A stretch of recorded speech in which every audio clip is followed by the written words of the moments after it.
Your 2015 book, Decentering Development Understanding Change in Agrarian Societies, is a comparison of development in two very different places, Lombok in Indonesia and Telangana in India. Could you explain how you came to make this comparison?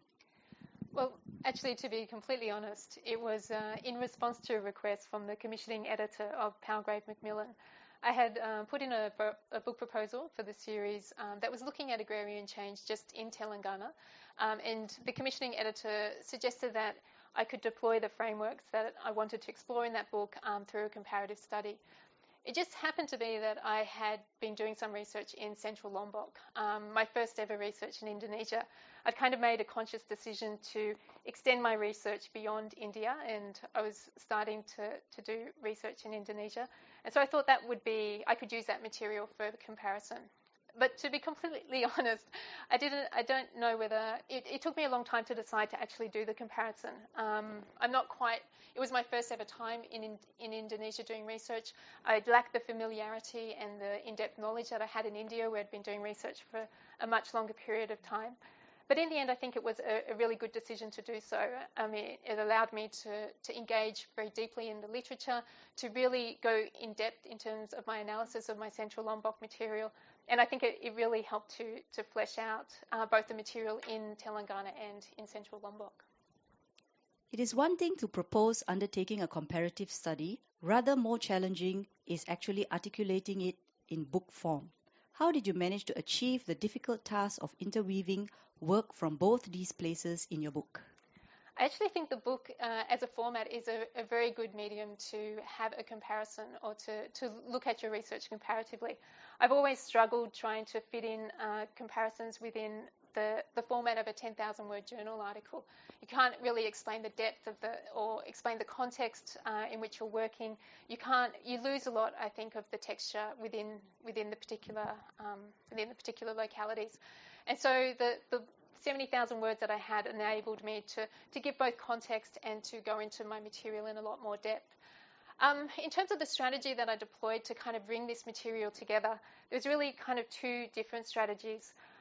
In some of the chapters, I imposed a framework on the material. So this is most evident in the chapter on livelihood trajectories, where I wanted to use the framework that I looked at or developed to look at livelihood trajectories, to see not just how livelihoods differed within these two locations, but also to see whether the framework whether it did have any utility in different contexts. The second thing I did was to try to, look at my empirical material and see what common themes were emerging from these two sites. And so other chapters have much more of a thematic kind of pull to them. So, for example, the one that looks at the self in transit, even though they're quite different contexts, the idea that one is in transit, that one is moving forward and progressing, and the consequences of this in terms of well-being and people's livelihood strategies was quite similar in these two locations. So that became a nice thing to look at in comparative form within the one chapter. Number one has to be language. I am not very good at languages, unfortunately, and so it takes me a long time to learn a language, and I have trouble maintaining it or retaining it once I do. I think for every word of Bahasa Indonesia I lost 2 of Hindi, and so that was quite a challenge. In Telangana, I don't speak Telugu, which is what they speak in Telangana, so I was heavily reliant on research assistance and translations. So that, I think, was by far the greatest methodological challenge, and remains so today. My most recent project, which is in Medan in Indonesia, and in the Hindi-speaking North India, I'm on a little bit firmer footing because it's Hindi and also because my Bahasa Indonesia has improved somewhat. But still, I trying to maintain the effort that needs to go into doing research in a different language is doubled because I'm doing a comparative project. There are other challenges as well, just kind of quickly. I think the other one is kind of time. The time that you can spend in the field is reduced, obviously, when you're doing a comparative project. And so you have to adjust your methods and your expectations of your data as a consequence of that as well. It is quite rare for an anthropologist to undertake a comparison such as this. What would you say is the value added of taking an approach such as this?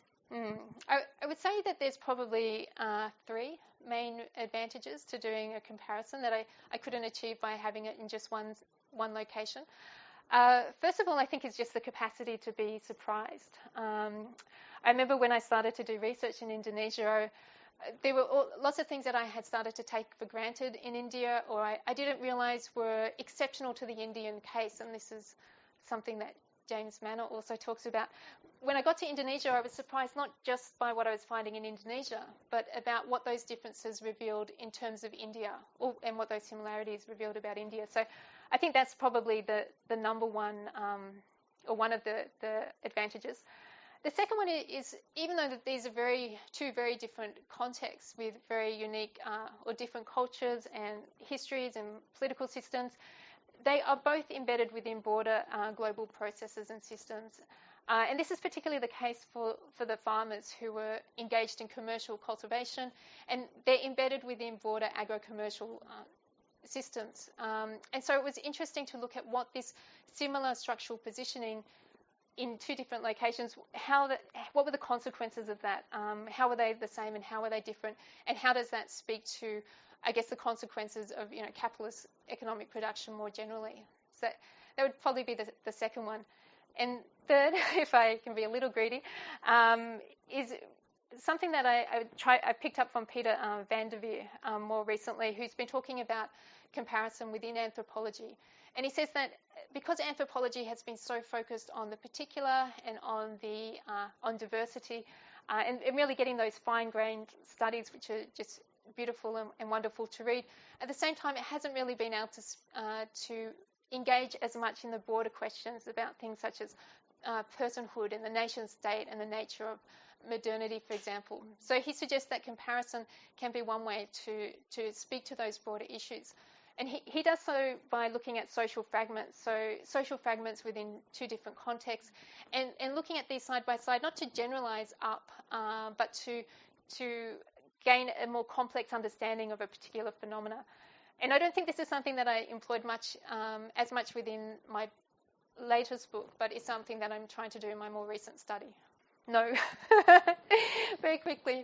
I guess that's my initial response, because it is very difficult. And for me, it also, of course, depends on the discipline that you're in the field of study that you're in. My three academic identities are development studies, anthropology, and Asian studies. And particularly these latter two, having an in-depth understanding of a particular location, having linguistic ability is really important in terms of being a credible scholar of those particular areas.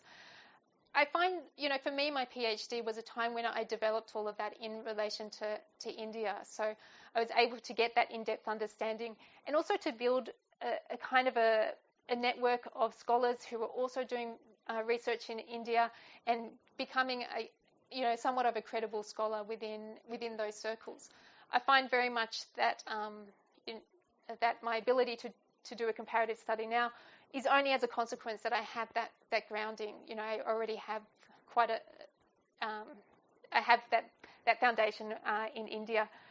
During a PhD, I don't think you have time to do that. I think you should concentrate on just developing your expertise in the one area. But of course, there are circumstances in which a comparison would be suitable. There are particular fields and disciplines where, of course, a comparison is seen as being the best way to answer particular research questions.